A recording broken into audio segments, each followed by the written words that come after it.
Segundo lunes del mes de febrero, una nueva oportunidad para que nos acompañen en este pequeño recorrido en información que es de vital importancia para que usted esté en sintonía con la realidad de nuestro país. Le saluda su servidor Víctor Sánchez y estamos listos para dar inicio a su espacio Frente Informativo.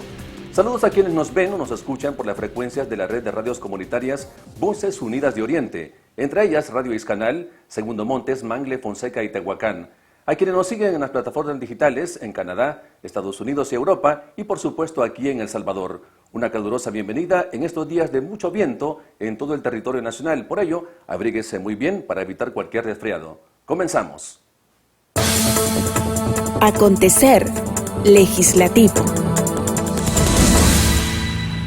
Iniciamos esta emisión haciendo un pequeño homenaje a quien durante muchos años de su vida se convirtió en referente de lucha, de diplomacia y de sabiduría para afrontar las diferentes etapas por las que ha transitado el partido político FMLN. En la siguiente nota se le rinde homenaje a Domingo Santa Cruz. Karen Ramos nos detalla en la siguiente nota. Intelectual, diplomático, militante de izquierda y luchador social. Así describe la militancia del FMLN a Domingo Santa Cruz, quien falleció este 8 de febrero dejando un vacío en las filas revolucionarias. Durante la plenaria, el jefe de la fracción, Jaime Guevara, destacó el legado de Santa Cruz. En nombre de nuestro grupo parlamentario, toda nuestra solidaridad a la familia del compañero, amigo y hermano Domingo Santa Cruz, un gran militante de nuestro partido, un intelectual, fue una persona que logró representar al país en otros países de la región. Lo tuvimos como el primer embajador en la República Hermana de Cuba, también fue embajador de la República Bolivariana de Venezuela y también fue embajador concurrente de la República de El Salvador ante el honorable gobierno de Jamaica con residencia en La Habana. También fue uno de los miembros fundadores de la Comisión Política del Partido Comunista de este país, uno de los primeros instrumentos de lucha política del pueblo salvadoreño, y hoy por la mañana supimos de su muerte y en nombre de nuestro grupo pues aprovechamos este espacio para brindarle a la familia, a nuestros compañeros, amigos, todas nuestras muestras de solidaridad. Domingo Santa Cruz fue el primer embajador de El Salvador en Cuba, luego de restauradas las relaciones diplomáticas con la isla. Además, fungió como representante diplomático en Venezuela. El poco o nulo apoyo que está recibiendo el agro ha sido denunciado en reiteradas ocasiones por los sectores que resienten la poca importancia que el gobierno le brinda a este sector, que además de llevar alimento a los hogares salvadoreños, se convierte en dinamizador de la economía nacional. Conozcamos más de esta problemática a través del siguiente despacho que nos ha preparado nuestro compañero Eric Cervellón. Durante la entrevista radial, la diputada Dina Argueta consideró que el gobierno actual está abandonando al agro. Lo que hemos visto en estos últimos años es todo al revés, es decir, una apuesta más por la importación, una apuesta por seguir comprando desde afuera y descapitalizando y obviamente en detrimento de la agricultura nuestra, es decir, del trabajo de nuestros agricultores. Lamentó que el gobierno central no está en función de ayudar a la población para paliar el alto costo de la vida, como el elevado precio de la canasta básica y los insumos agrícolas. ¿Y en quién pasa factura principalmente? El tema económico. Es en la economía chiquitita, en la economía familiar. Es cuando el señor allá en la comunidad sabe que tenía $20 para ir a comprar las cosas para la semana o $30 y eso ya no le alcanzó porque los huevos están más caros, porque los frijoles están más caros, porque el aceite, porque todos los productos de las canastas básicas han subido de precio. A la fecha, los campesinos han denunciado el poco apoyo al gobierno y la ausencia de políticas para abonar al sector agropecuario y reducir los precios de la canasta básica e insumos agrícolas. Siempre en el trabajo legislativo y como complemento a todo el avance en materia laboral conquistada por la fracción del FMLN en legislaturas anteriores, en la pasada sesión plenaria se aprobó legislación que continúa protegiendo a la mujer en estado de embarazo. Karen Ramos con la nota. La Asamblea Legislativa aprobó la reforma del Código de Trabajo con el objetivo de beneficiar a las mujeres embarazadas que han sido despedidas injustificadamente. La reforma obliga a los patronos a reinstalarlas. La diputada del FMLN, Marlene Funes, propuso que la normativa debería de homologarse con la ley Crecer Juntos para que la madre pueda tener un empleo estable en toda la infancia de su hijo. Pero creo que todavía se puede legislar aún más allá de eso y garantizar que esa primera infancia de la que habla la ley Crecer Juntos pueda gozarse de manera plena. Si no, imagínese usted, una madre de familia da a luz y cuando su bebé cumple 6 meses es despedida en un momento donde más lo necesita, precisamente en esa primera infancia cuando más necesita. Así es que el llamado es ese, a que avancemos como país y que vayamos legislando siempre en favor de la población. El jefe de la fracción del FMLN, Jaime Guevara, destacó el logro en favor de las mujeres que se viene a sumar con los ya aprobados y promovidos por su partido en años anteriores. En nombre de nuestro grupo parlamentario, respaldamos esta iniciativa que tiene que ver con los derechos de la clase trabajadora, que tiene que ver con los derechos de las mujeres en este país.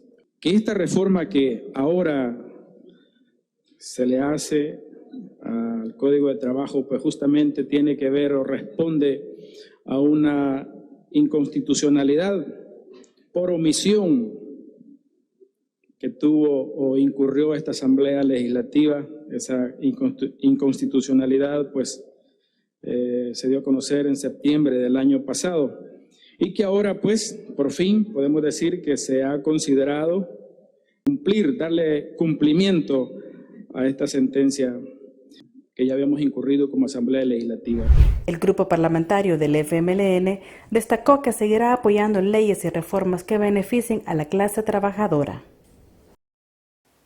Y para esta emisión, la doctora Ileana Vigil nos brinda información pertinente que usted debe conocer acerca del rotavirus. Cápsula médica. En esta ocasión hablaremos sobre el rotavirus.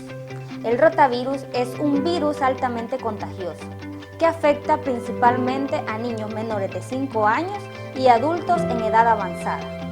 Sus síntomas principales son vómito, diarrea que puede durar entre 3 a 8 días, fiebre mayor de 38 grados y en algunos casos dolor abdominal y falta de apetito. ¿Cómo se puede transmitir esta enfermedad? El rotavirus es un virus altamente contagioso que lo encontramos en las personas infectadas. Este puede estar presente en las heces desde 2 días antes hasta 10 días después de haber presentado la sintomatología. ¿Cómo podemos prevenir la enfermedad producida por el rotavirus? La parte más importante es la vacunación. Por lo tanto, invito a los padres a que cumplan con el esquema de vacunación de sus recién nacidos, ya que a los 2 y 4 meses de edad se aplica la vacuna contra el rotavirus. Además, es de suma importancia que se lave adecuadamente las manos después de ir al baño, al cambiar los pañales de su bebé, antes de preparar los alimentos o antes de consumirlos, ya que de esta forma se puede estar previniendo que usted pueda estar ingiriendo heces infectadas con rotavirus. Otro punto importante es mantener limpios los espacios en los que su bebé se mantiene cotidianamente. Recuerden que si su niño presenta los signos y síntomas que hemos mencionado en esta cápsula, es de suma importancia que asista inmediatamente al centro de salud más cercano, ya que la deshidratación grave es una de las complicaciones que pueden verse en esta enfermedad. No olvide mantenerse al pendiente de las cápsulas médicas, ya que estaremos dando la información necesaria para prevenir las enfermedades que día a día pueden llegar a afectar a su familia. Iniciamos las noticias de carácter nacional con una nota que nos hace recordar que hace 3 años nuestro país vivió uno de los pasajes más oscuros de la historia después de la firma de los acuerdos de paz, donde es posible visualizar cómo el poder corrompe y busca sin límites un hambre que limita el verdadero poder que radica en el pueblo. Nacionales. El 9 de febrero se recuerda como una fecha gris. Esto se debe a que hace 3 años Bukele y su ministro de Defensa dio un golpe de Estado fallido a la Asamblea Legislativa para presionarlos para que aprobaran un préstamo que necesitaba sin dar mayor detalles del mismo. Para Miriam Díaz, de la Comisión Política del FMLN, el 9F significa un inicio de un gobierno dictatorial. Este golpe fallido, ¿verdad?, representa un acontecimiento bastante fuerte. No es cualquier cosa lo que pasó hace 2 años en nuestro país, y yo creo de que las dictaduras, la militarización no es el camino precisamente para nuestro país. Ya experimentamos precisamente esas décadas de asesinato, de persecución, de compatriotas que tuvieron que salir para otros países buscando una condición mejor para ellos y para sus familias. Entonces no es el camino, y realmente ya hemos pagado un costo muy elevado, que son vidas humanas, ¿verdad?, durante el conflicto armado. Diputados del FMLN han externado su posición en redes sociales, pues están convencidos de que el impulso al proceso democrático que se dio al país con la firma de los acuerdos de paz y la búsqueda de la vigencia plena e irrestricta de los derechos humanos ha dado una gran contribución a la convivencia de esta sociedad, algo que en este gobierno se está perdiendo. Con el inicio del año escolar, las denuncias de abusos de poder por parte del gobierno ha comenzado. El diputado Jaime Guevara denunció persecución política y despidos contra docentes y directores de centros escolares por no ser afines al gobierno en turno y respetando la ley de la carrera docente.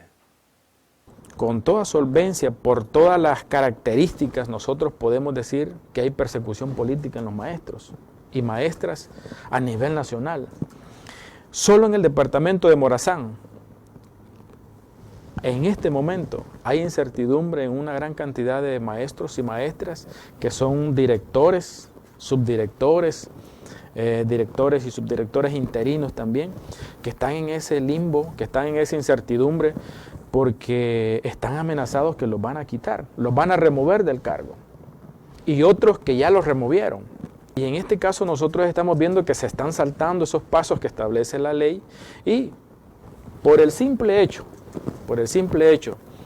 de alguna vinculación con otro partido político en administraciones anteriores, están en una cacería masiva sobre los directores y directoras a nivel nacional.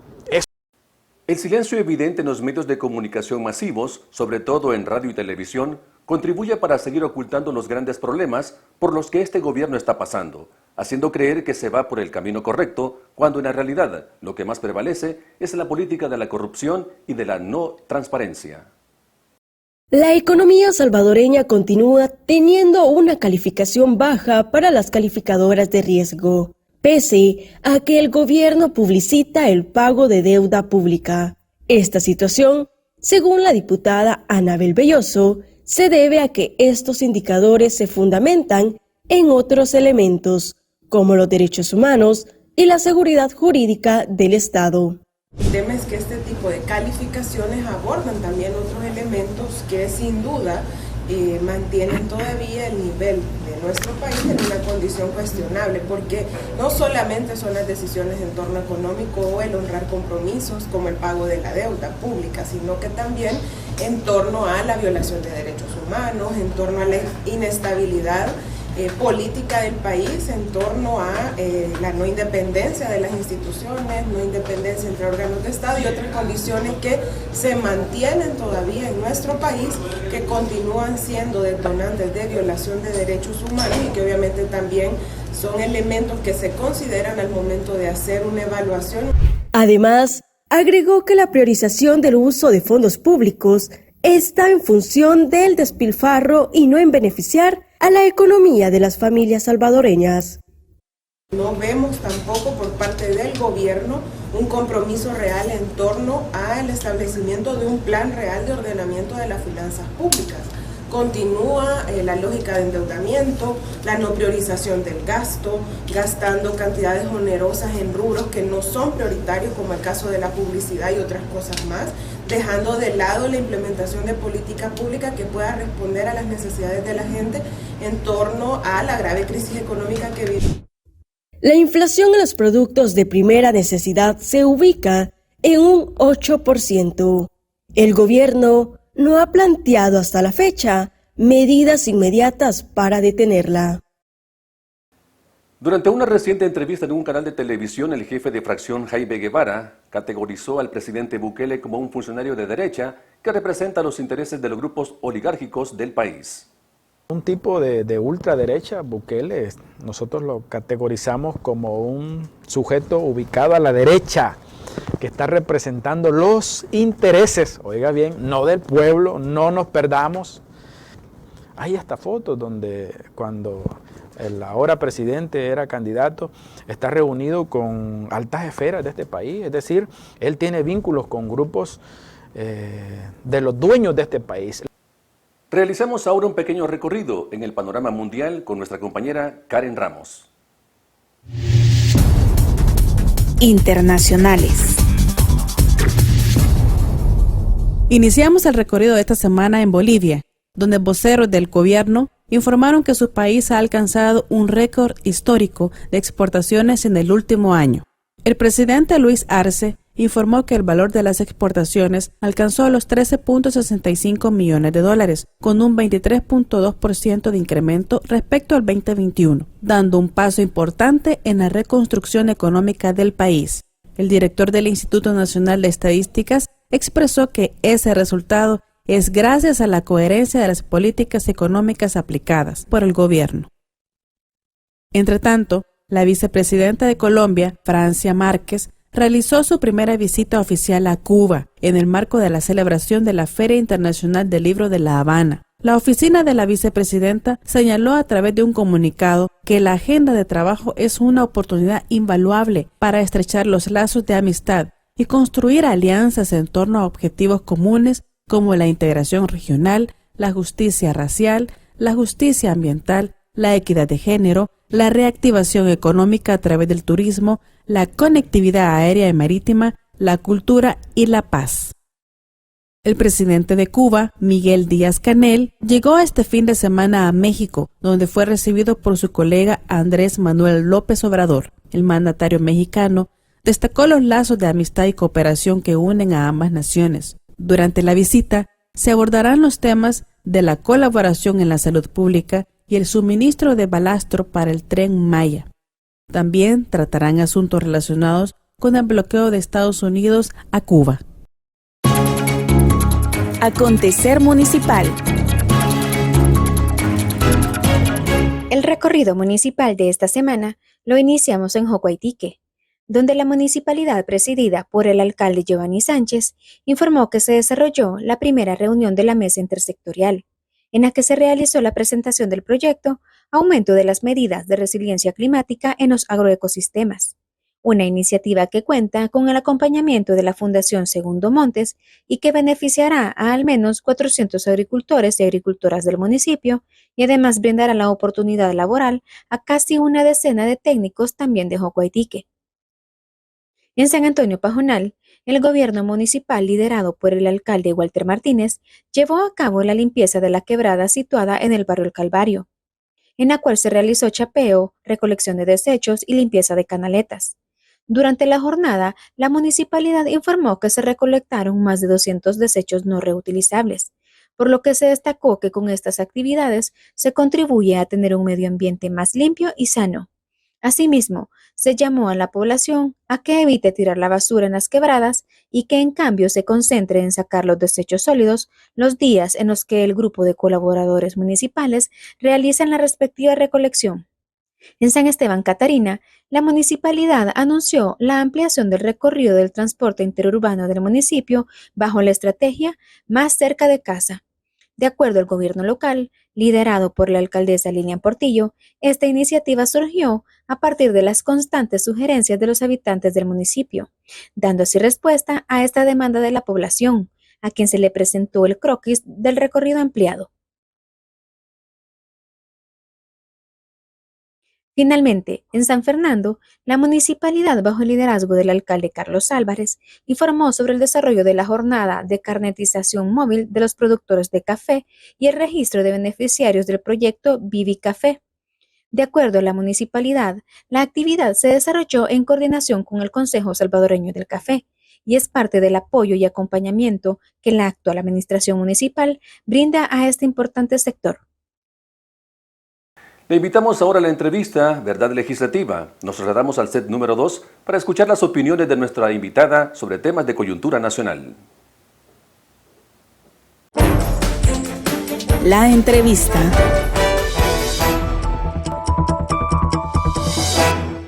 Estamos una vez más con usted en esta segunda parte de este programa en el cual le brindamos información importante sobre lo que acontece en nuestro país y también en el mundo entero. En la entrevista de esta ocasión tenemos como invitada a la diputada Marlene Funes, diputada propietaria por el departamento de Usulután. Diputada, gracias por estar con nosotros en su programa Verdad Legislativa. Gracias a usted, Víctor, y también a la audiencia de este programa Verdad Legislativa. Un saludo muy especial a mi querido departamento Usulután, que en un tiempo fue conocido como el granero de la República, pero que poco a poco se está desmantelando. Sabemos, diputada, que en el departamento de Usulután usted tiene una acogida bastante grande entre las comunidades. Sabemos que hay comunidades, asociaciones, directivas que siempre están conectadas con usted cuando hace también los en vivos y están pendientes de toda la información y todo lo que usted le brinda a esas comunidades. Un saludo muy especial para esas comunidades. Exacto, es que mi cercanía con las comunidades viene precisamente que yo vengo de una comunidad, formé parte de las comunidades eclesiales de base. No es una cuestión tanto política, sino que también un vínculo de fe, un vínculo personal, un vínculo de amistad, y creo que eso es lo que hace la diferencia, ¿no? Que cuando no llegas a la gente solo cuando querés llegar a un cargo público, sino que el contacto es permanente y lo hemos tratado de mantener y ojalá que se mantenga por muchos años antes, durante y después del ejercicio público. Así es importante entonces esa cercanía con la población, porque eso también permite que cuando usted habla de los diferentes temas de nación, de coyuntura nacional, sea muy bien recibido también ese mensaje. Bueno, dentro de nuestros diputados, una de las que más seguidores tiene y la que más visualizan las personas que están conectadas a través de las plataformas digitales es a usted, ¿no?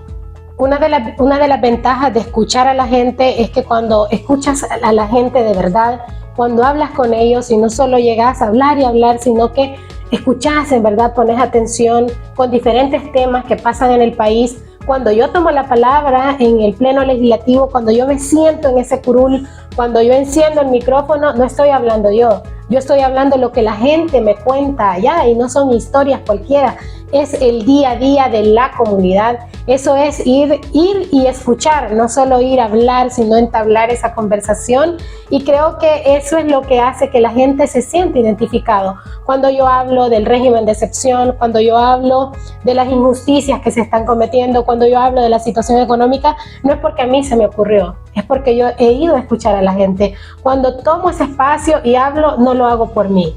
O sea, no es Marlene Funes la que está hablando, Marlene Funes está transmitiendo el mensaje de la gente. Así es.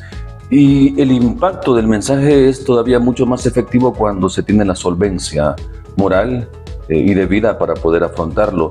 Hablemos un poco, diputada, de los diferentes temas de coyuntura nacional. El primero que me gustaría que usted conversara y también le transmitiera a la población que nos ve es el tema de que poco a poco nuestro país, no poco a poco, desde que comenzó este gobierno, se ha venido de forma gradual haciendo institucional la corrupción en el país a través de diferentes leyes que se han ido aprobando.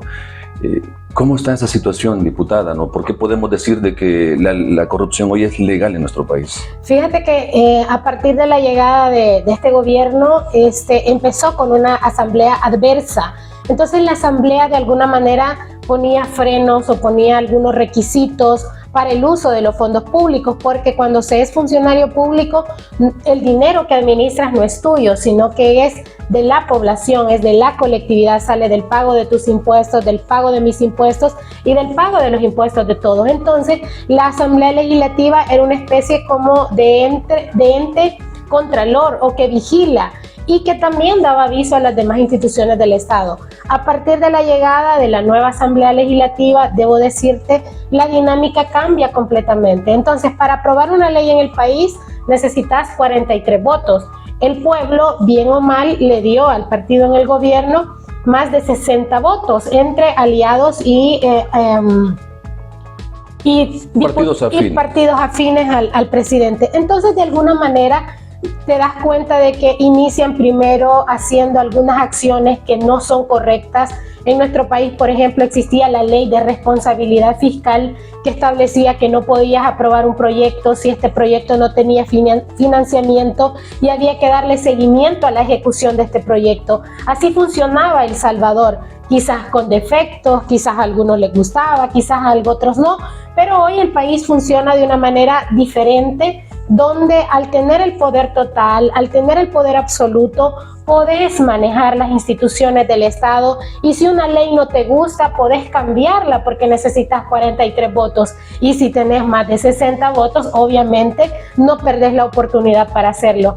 Es así como en el país, poco a poco, lo que antes era visto como algo ilegal, como era visto como un acto de corrupción, hoy se ven como actos normales porque están apegados a la legislación que ha sido creada por el mismo que controla el poder. Y quizá aquí nosotros en la deducción de responsabilidades decir, ¿será que es culpa del que ostenta el poder total o será cobardía de los que le rodean?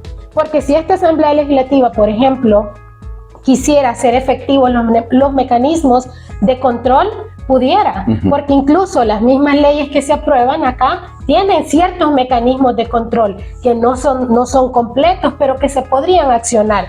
Pero esta Asamblea Legislativa hace como lo más fácil, ¿no? No ve, no oye, no habla, porque eso también le garantiza a los diputados mantener un curul en las próximas elecciones. Esta servidora, ¿por qué denuncia y por qué dice, mire, de nada me sirve a mí venir y decir sí cuando hay que decir sí o decir no cuando hay que decir no y pasar solo venir a ganar el salario? No, nosotros como FMLN proponemos y también hacemos las observaciones necesarias.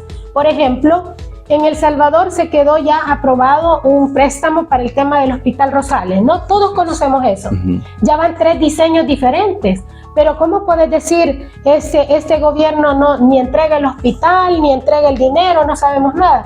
Fácil, porque el gobierno creó la DOM, que es la Dirección de Obras Municipales. Y lo que hace después de que crea la DOM, que la DOM tiene su propia ley de compras y adquisiciones, que no se regía por la LACAP, mucho menos se va a regir por la ley actual. Entonces lo que hace es decir, ahora el Rosales lo va a construir la DOM. Entonces eso ya legalizaste un acto de corrupción. ¿Por qué? Porque ya hay una ley que lo respalda. Entonces por eso nosotros decimos, en El Salvador poco a poco se está legalizando la corrupción. Incluso las prácticas de nepotismo que antes fueron muy señaladas, muy cuestionadas, incluso esta servidora cuestionó, y creo que miles de los salvadoreños que vivimos en este hermoso país cuestionamos el hecho de que el hijo, el sobrino, el nieto de un funcionario público estuviera ostentando un cargo público. Fue muy cuestionado, pero hoy pareciera que hay nepotismo, pero ese nepotismo es bueno y te dicen que son plazas ad honorem. Pero en una crisis te dicen, yo tengo una plaza de honores, ¿no? Tú eres el presidente y tú dices, no tenemos dinero, y te digo yo que tengo una plaza de honores, Víctor, puede usar mi salario para salir de la crisis. O sea, momento, ad honorem es que no estás ganando. ¿Qué dinero estoy poniendo a tu disposición? Entonces aquí pasan dos cosas. o nos están viendo la cara a los salvadoreños o nosotros somos demasiado inocentes para no comprender esos mensajes. Entonces nosotros normalizamos la corrupción, la legalizamos, normalizamos el nepotismo y nos viene el oficialismo con el discurso de siempre. Los corruptos son arena FMLN, nosotros no, y caemos en un juego bien penoso. Y yo lo he dicho en el pleno, no sé si ustedes me han escuchado. Hoy en El Salvador, el discurso de la nueva clase política parece que fuera: tu corrupto es menos corrupto que el mío o el tuyo es más corrupto que el mío. Es más, también la y población lo dice. No, y la población lo dice. Eso es lo risible del caso, que la población inclusive dice. Hay una frase muy popular en los que están escribiendo en redes sociales constantemente: si antes lo hicieron, ¿por qué se quejan hoy? Normalizás porque llegas a ese grado ya de conformismo. Yo te digo una cosa, que la mayoría esté de acuerdo no significa que eso sea correcto o sea legal. Yo lo he dicho siempre. Ya la mayoría puede decir: ay, si aquel robó y ¿por qué no puede? Pues bueno, hay un comentario recurrente en mis redes sociales: si aquellos robaron, también tiene derecho a robar. O sea, nosotros como pueblo estamos en una situación que me pega es por mi bien, me roba es por mi bien, me castiga es por mi bien, y eso no puede ser así. Yo creo que eso habla muy mal de nosotros como sociedad, porque si le exigís a uno que no sea corrupto, también al otro tenés que exigirle. Es más, la exigencia y la transparencia y el rendir cuentas tiene que ir creciendo de forma gradual en nuestro país si queremos llegar a un desarrollo como nación. Sí, y como siempre decimos, mire, el punto aquí es que el servidor público, el funcionario público, a excepción de los diputados de la Asamblea Legislativa, que esos no manejamos dinero del Estado, a excepción de los jefes de fracción, que ellos sí manejan fondos del Estado, lo que se le asigna para cada diputado, pero el resto de diputados no manejamos fondos públicos. Pero lo que hace la Asamblea Legislativa es autorizar préstamos, autorizar transferencias de cartera de Estado, de una cartera de Estado a otra. De alguna manera también administras, pero no de manera en efectivo, tangible, pero debes de tener responsabilidad, porque yo pienso una cosa: si es mi dinero el que yo me he ganado con mi salario, yo lo voy a gastar como yo quiero. Si yo quiero, me lo bebo, me lo fumo, me lo gasto, lo regalo, lo quemo, porque es mi dinero. Pero el dinero de otro, lo mínimo que yo puedo hacer por decencia, por lo menos, es garantizar que se va a invertir en lo que se debe de invertir. Esa es una visión. Puede ser de que la gente que me está viendo diga: no, lo que pasa es que decirle a tus presidentes que devuelvan lo robado. Yo también podría decir lo mismo, ¿no? Digámosle a los funcionarios del Estado que expliquen las compras que se hicieron durante la pandemia y los 12 posibles casos de corrupción que descubrió la CICIE. Y entonces entramos a la cancha: ¿quién es más corrupto, el tuyo o el mío? Y no debería de ser así. Lo correcto sería que el que debe, que pague. Que el que robó, que devuelva lo robado. Que el que chivió, que devuelva lo chiviado. Que el que se agarró a los fondos de pensiones, que le quitó el 25% a la clase trabajadora, que también devuelva el 25% y que devuelva lo cotizado. Aquí no es una cuestión de banderas políticas, aquí es una cuestión de lo que se hace bien y lo que hace mal, lo que se hace mal. Aquí la cuestión son temas de nación y que nos afectan a todos en la parte económica.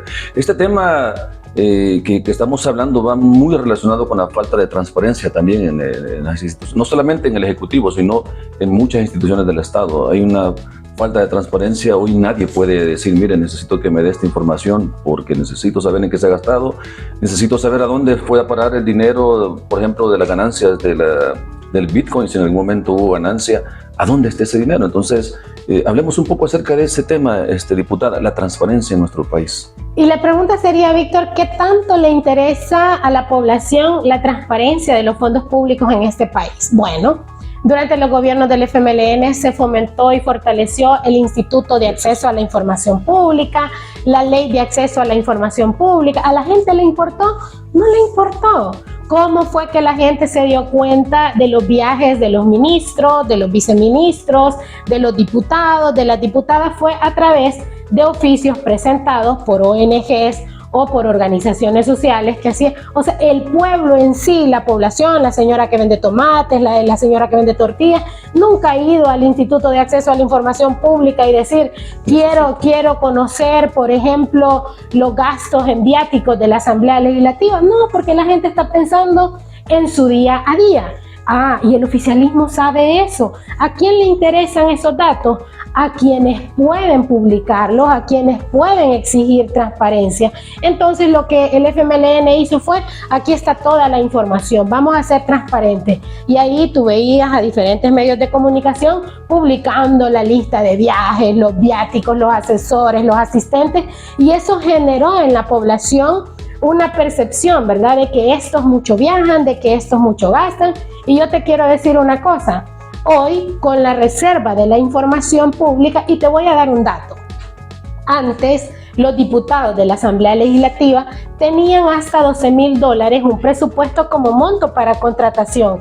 Hoy es de $14,000, ¿ya? Después de que dijo la Asamblea actual, la nueva Asamblea, que iba a acabar con los privilegios, no lo ha hecho. Por ejemplo, cada diputado tiene derecho a 4 PPIs, yo uso 2. Pregúntenle a los diputados de Nuevas Ideas a cuántos ha renunciado. O sea, entonces la transparencia, ¿qué tanto está interesada la gente en transparencia? Es bueno, ¿sabe por qué es bueno? Porque eso a usted le permite tomar decisiones acertadas. Porque aquí fue, quitemos a los diputados viejos porque malversan fondos, porque mucho viajan, porque gastan en asistentes. Es más, hay una diputada que ella, cuando se va la luz, ella alumbra, porque ella dijo en una entrevista, ella es brillante, pues, ella dijo en una entrevista de televisión, cuando llegue a la nueva Asamblea Legislativa, dijo, no vamos a tener asesores. Y tienen asesores, o sea, son mentirosos, pues, pero ¿qué es lo que ellos hacen para que usted y yo y los demás no nos demos cuenta?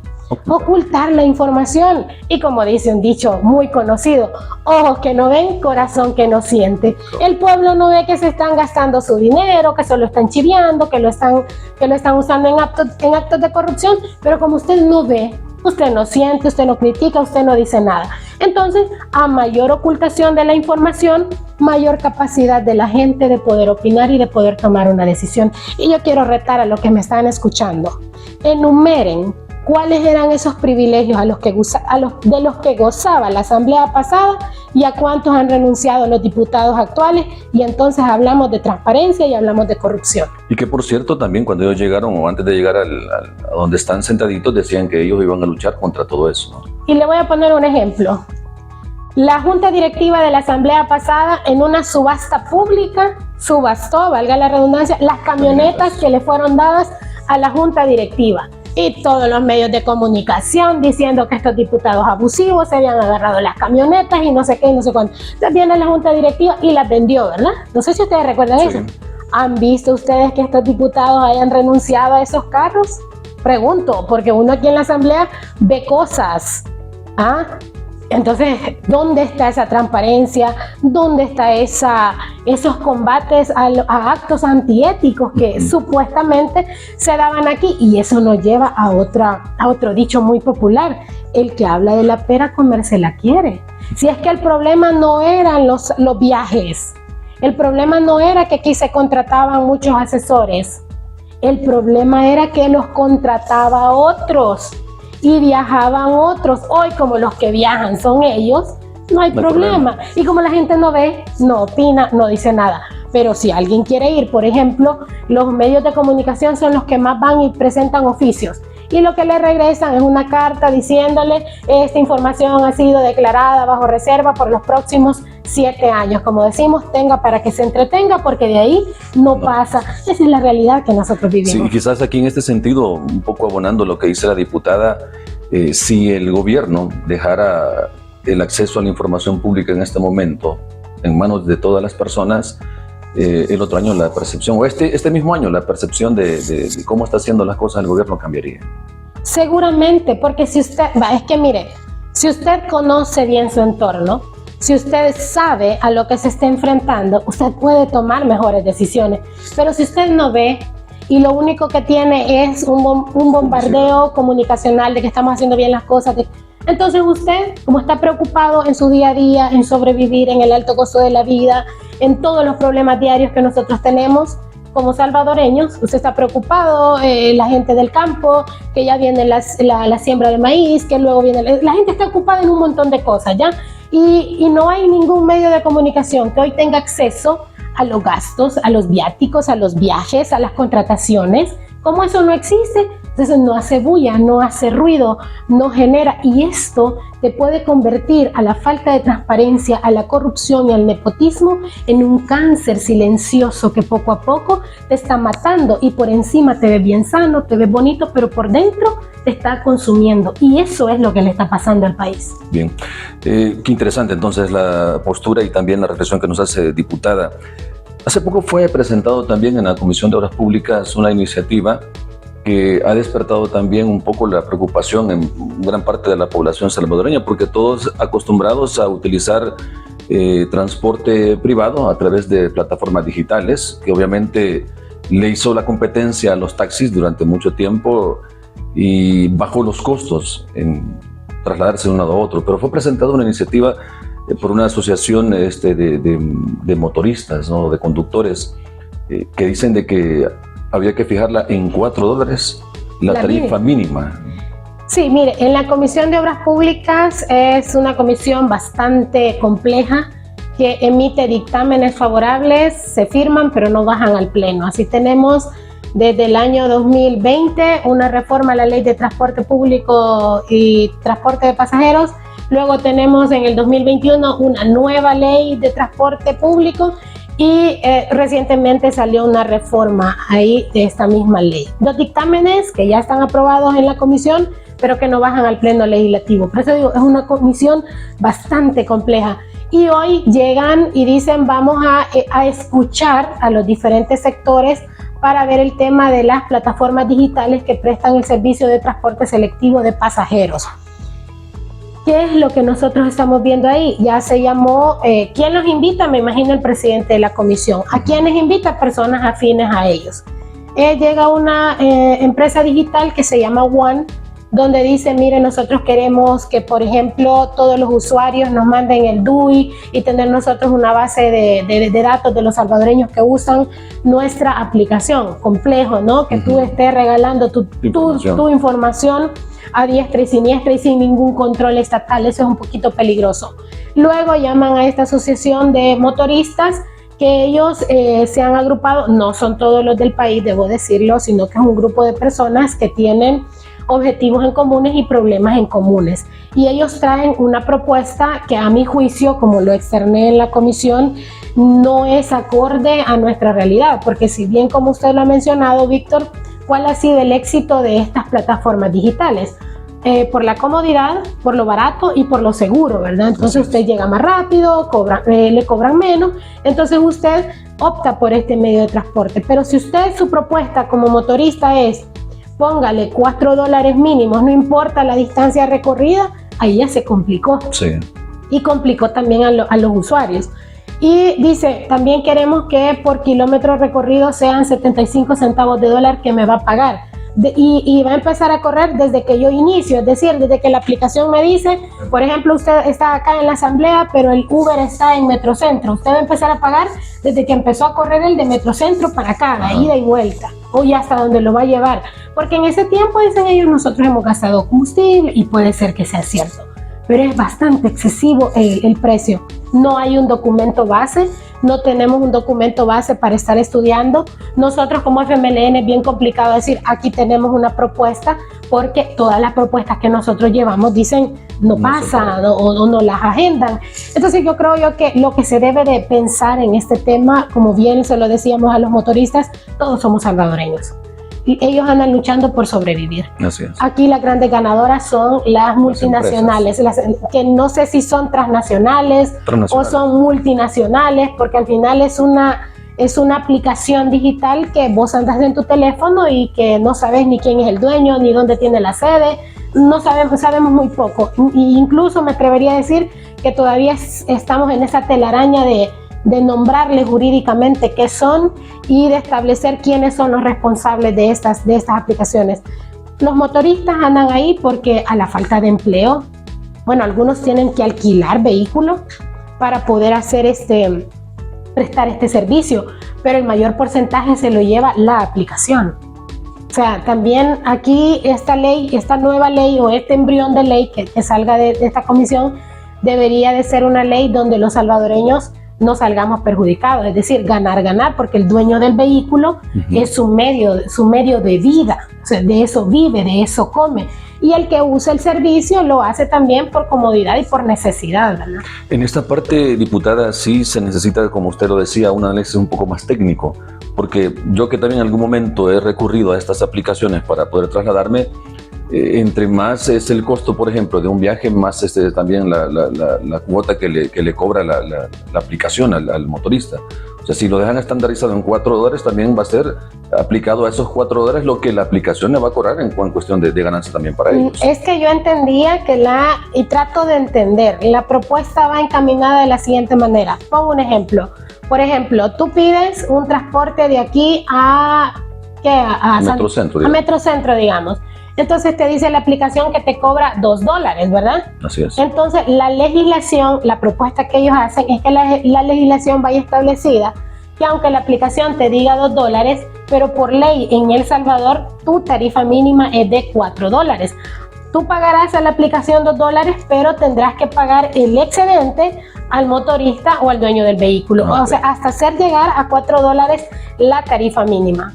¿Me doy a entender? Así es. Entonces, es complejo porque, imagínate, mejor vas a decir, me voy en microbús o me voy en taxi, ¿no?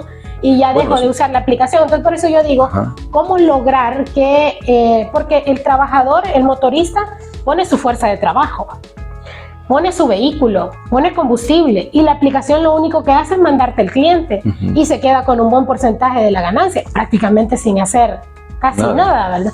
Entonces, es ahí donde sería importante también la intervención del Estado y tratar también de que los taxis, porque es una competencia desleal para los taxistas, los taxis puedan ir modernizándose. Claro, para esto se requiere apoyo estatal, ¿no? Que los taxis poco a poco vayan modernizándose, cambio de unidades, mejor trato al usuario y puedas competir de manera legal, ilegal con este sector, porque ahorita los más afectados son los taxistas, que también son salvadoreños. Por eso yo decía, aquí busquemos una ley que nos permita ganar, y con esto termino la idea. ¿Cuál es el problema hoy de la Asamblea Legislativa? Y a dos ejemplos me remito. Aquí se aprobó una ley de pensiones. Ahí estuvieron, unas gentes hasta lloraron ahí, hasta las lágrimas sacaron contando sus experiencias. Pero al final se aprobó una ley que no tomó en cuenta los aportes de los sindicalistas. Luego se aprueba una ley anterior a esta, la ley de recursos hídricos, ¿verdad? Y también allá en el CCL se escucharon a diferentes sectores, entregaron propuestas, se bebió café, se comió semillas, se hizo de todo. Algunos diputados hasta se durmieron en las sesiones, pero al final no tomaron en cuenta ni una sola de las propuestas dadas por los invitados, sino que se aprobó la ley que se ordenó. Puede ser que lo mismo pase con esta ley para regular que se mande a llamar a todos, que se escuche, que bebamos té, que platiquemos, pero que al final cuando venga la orden de Casa Presidencial, porque son tan lindos ellos que ni leen, pues solo dicen vamos a aprobar y aprueban. ¿Sí algo de Casa Presidencial? Sí, ya viene de allá, ya viene ungido, ya viene bendecido, ya viene revisado y lo vamos a aprobar. Puede ser de que eso también ocurra en este caso. Bien, complejo porque también ahí subirían los costos. Los taxis, por ejemplo, ahorita la tarifa mínima de taxi, un viaje corto, $3. Si se hace esta ley, si se aprueba esta ley, los taxistas van a tener que subir también a $4 también. Entonces, el perjudicado siempre será el pueblo salvadoreño. Bien, el último de los temas, diputada, los desaparecidos durante el régimen de excepción, el mayor fracaso del tema de seguridad para el gobierno. Mire, hablar de seguridad en nuestro país es hablar de un tema muy sensible, muy complejo. Yo creo que el 100% de los salvadoreños que vivimos acá y los que viven fuera y que tienen familia aquí en El Salvador, vamos a coincidir que la delincuencia se debe de combatir. No solo la delincuencia pandilleril, sino también la delincuencia de cuello blanco, el crimen organizado y otros tipos de delincuencia y mafias que se puedan dar en una sociedad y que son un cáncer que carcomen y que corroen y que corrompen y frenan el desarrollo económico y cultural y los avances de los pueblos. Yo creo que en eso no hay discusión. El punto aquí es cuál es el camino que vas a tomar para poder llegar a cortar el problema. Para mí, sinceramente, el problema de la delincuencia común, que es lo que más se ve en nuestro país, ahí se ha visto un combate muy frontal, muy directo al tema de las estructuras delincuenciales. pero puede pasar que si tú tienes una milpa, digamos, y le crece maleza y solo la chapodas, a la semana va a estar otra vez grande, porque no estás atacando el problema de raíz. Aquí nosotros estamos viendo como cuando hay un incendio y apagas las llamas, pero dejas encendidas brasas, eso puede volver a resurgir. Nosotros lo hemos dicho y lo vamos a decir hasta el cansancio. Aquí en El Salvador se debe de perseguir hasta debajo de las piedras al que ha cometido un ilícito, al que le ha quitado la vida a otro salvadoreño. Pero entramos a un conflicto con el régimen de excepción. Y es que el régimen de excepción no solo ha servido para combatir la delincuencia, sino que también se han cometido graves violaciones e injusticias. Y quiero explicar por qué. Cuando inició el régimen de excepción, se dijo: la oposición defiende criminales, defiende terroristas. 10 meses duró esta campaña, una campaña agresiva, abusiva, sin ningún límite. Ponían a los diputados del frente tatuados, con tatuajes en la frente, y estos son los que defienden a los delincuentes. Una campaña que vino desde el máximo mandatario hasta el último en la línea de mandos. 10 meses después, el gobierno reconoce y dice: sí, hemos capturado inocentes, más de 3.000 inocentes han sido capturados, pero ya están puestos en libertad, y hay otros que van a ser puestos en libertad. Entonces eso nos da la razón. O sea, hay inocentes capturados durante el régimen de excepción. Son los daños colaterales que dijo el vicepresidente. Que realmente no fueron colaterales, sí, diputada. Son daños directos a la economía, a la salud, a la vida de los salvadoreños. Entonces nosotros hoy en el país tenemos dos tipos de víctimas.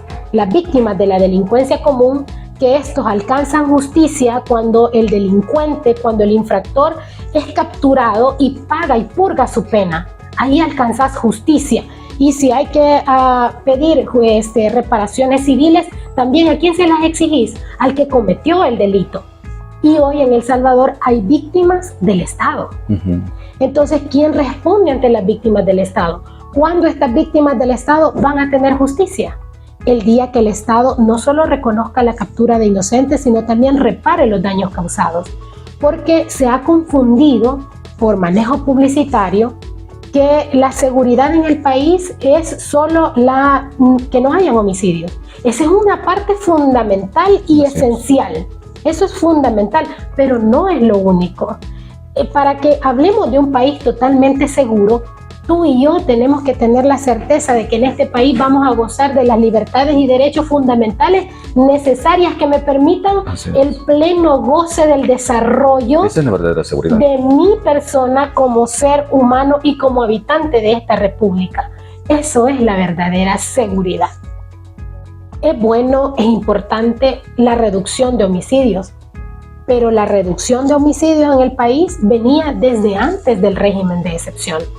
Ya desde antes del régimen de excepción nosotros teníamos días con 0 homicidios, sea verdad, sea mentira, pero teníamos esos días con 0 homicidios. Luego, con el régimen de excepción, esto crece. Y yo digo, cada vida de un salvadoreño que se salve es importante, pero también cada vida de un salvadoreño inocente que está muriendo bajo la custodia del Estado. Y si estás bajo la custodia del Estado y morís, ¿quién es el responsable? ¿Quién es tu homicida? El Estado. El Estado salvadoreño. El Estado debe de responder por ello. Por eso, y luego tenés a la par otro problema que tiene que ver con el tema de seguridad también, que es el tema de los desaparecidos en el país. Y te puede, quizás a los salvadoreños no nos guste cuestionarnos, pero te puedes cuestionar y decir: bueno, si ya algunos medios de comunicación y ya el gobierno ha dicho que ha desarticulado las organizaciones criminales en nuestro país, pero siguen habiendo desaparecidos, ¿verdad? Entonces esto te puede llevar a una conclusión. El tema de los desaparecidos es mucho más complejo entonces, porque no tiene que ver con delincuencia pandilleril, porque si ya están desarticulados, porque si ya está controlado, ¿por qué en el país siguen habiendo desaparecidos? ¿Qué clase de crimen o qué clase de organización criminal hay detrás de los desaparecidos? Y cerrar los ojos y hacer de cuenta que no existe el problema no lo soluciona. familiares de desaparecidos andan hasta con un álbum de fotografías y la fecha en que supieron por última vez de su ser querido. Entonces yo creo que en el país se debe de trabajar de manera integral, porque no puedes estar diciendo que tenés el país más seguro del mundo, podés decir que ya desarticulaste las estructuras delincuenciales, que puede ser cierto, pero ¿por qué siguen habiendo desaparecidos? No hay un vínculo entonces entre los desaparecidos, que no sabemos si están vivos, si están muertos, si están en una fosa común, si hay trata de blancas detrás de estas desapariciones. ¿Qué es lo que hay detrás? Si ya controlaste el flagelo de las pandillas, ya lo tenés controlado, ya lo tenés encapsulado, ya has reconocido que hay inocentes porque el gobierno lo ha reconocido, pero ya dijiste, ya los controlé, ¿verdad? Pero también dices, sin régimen de excepción, esta burbuja a mí se me revienta. Yo necesito el régimen porque si no tengo régimen no hay seguridad. Esa es la narrativa. Ok, vale, aceptamos ahí. Pero ¿y el tema de los desaparecidos? No tiene relación con la delincuencia común, con la delincuencia pandilleril en el país. ¿Qué hay? O sea, el Estado salvadoreño debería de estar preocupado, porque entonces estamos enfrentando una delincuencia mucho peor quizás que las que mataban, que las que extorsionaban, porque están desapareciendo seres humanos. Y encuentran ya los cadáveres en estado putrefacto o calavérico. Lo que encuentran son los huesos muchas veces de estos desaparecidos. Entonces, ¿qué hay detrás de todo esto? Yo creo que es ahí donde quizás muchos no logren entender que la seguridad es una serie de componentes muy diversos que si no logras atacar la raíz del problema, vas a mantener por un tiempo bien chapodado, bien bonito, pero eso puede volver a crecer y al final los que van a pagar los platos rotos vamos a ser nosotros, los salvadoreños y las salvadoreñas. Ojo, no podemos decir que sin un régimen de excepción, que es algo fuera de la regla común, ¿verdad? Ellos lo que no es común lo hacen común. Cuando yo oigo a un diputado decir sin régimen se nos cae el tema de seguridad, pareciera entonces que hemos construido una seguridad como un castillo de arena y cuando venga la ola nos la va a llevar, y eso es peligroso, pienso yo. Yo contenta con que la gente se sienta segura, con que viva la sensación de seguridad, pero ojalá que perdure en el tiempo, porque hay dos factores importantes aquí: el costo económico y el tema de las garantías constitucionales, a menos que ellos reformen la Constitución y digan ya, por ejemplo, el plazo de la detención provisional ya no va a ser de 72 horas, sino que va a pasar a ser de 15 días, lo normalizás, lo legalizás, y que digas ya el término de inquirir o la prisión preventiva pasa de 6 meses a 18 meses, y ahí estarías como normalizando ya el tema de el régimen en el país. Pero sí, yo decirlo, y lo hemos dicho, yo quiero dejarlo claro, aquí todos creo yo que estamos de acuerdo que el que debe, que pague, que lo busquen hasta debajo de las piedras hasta que lo encuentren, pero el inocente que salga libre. Pero más aún creo que en el país nos falta empatía y ponerte en el lugar de esa mamá, de ese papá, de ese hijo que tiene a su pariente desaparecido, que no lo encuentra ni vivo ni muerto, que busca ayuda, que la sociedad no quiere ver, que la sociedad no quiere oír, pero sobre todo las autoridades, y no estoy hablando del gobierno, porque muchas veces solo dicen el gobierno, no, si es que el Estado somos todos, pues, somos todos, y podemos caer aquello de culpa de todos, consuelo de tontos, ¿verdad? No, aquí hay entidades responsables que deben de responder. Y yo felicitar a las familias que se han organizado y que andan marchando y que presentaron un álbum de fotografías de desaparecidos con fechas, edades, nombres, el color de la ropa que llevaba, y que hasta hoy no sabemos tenía nada. respuesta. Bien, diputada, gracias por su tiempo también y por brindarnos pues esta información que es importante, y también pues la cercanía con la población a través de sus en vivos y de todo lo que usted realiza en el territorio. Gracias a usted, Víctor, y un saludo a la población, y recuerde que lo más maravilloso de esta vida es saber vivir en paz y tranquilo con usted mismo y con los demás.